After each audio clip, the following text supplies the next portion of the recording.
It's midweek, and welcome to TradeFT Daily Financial News. We're here to bring you today's critical market headlines, insights, and emerging trends to keep you informed and prepared. Don't miss a single update. Subscribe and explore more at TradeFT.com for detailed analysis and resources to guide your financial journey. And in US markets, the S&P 500 and Nasdaq notched record highs yesterday, driven by gains in tech and communication sectors. Meanwhile, the Dow ended slightly lower. Investors are eagerly awaiting Friday's employment report and other key economic data this week.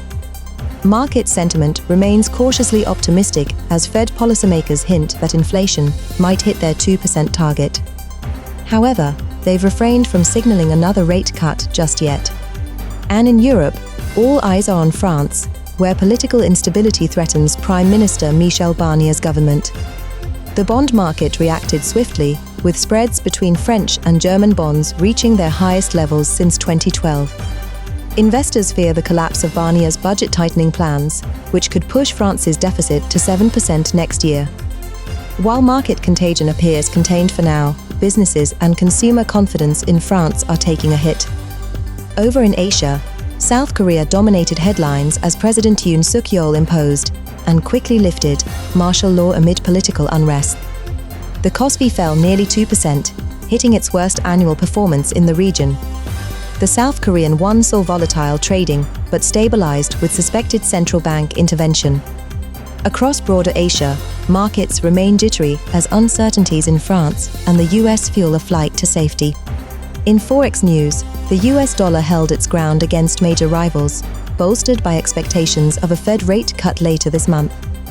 Meanwhile, the euro remained under pressure from France's political crisis, and the Australian dollar slipped after weak GDP data. All eyes are on Friday's jobs report for more clarity on the Fed's trajectory heading into 2025.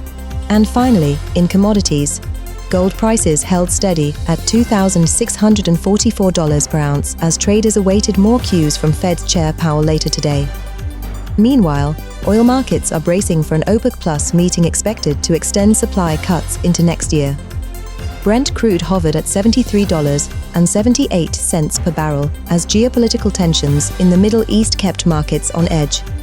That concludes today's news highlights. If you enjoyed today's breakdown, please like, comment, and don't forget to subscribe for daily updates. We'll be back tomorrow to bring you closer to the latest in financial markets. Have a great day.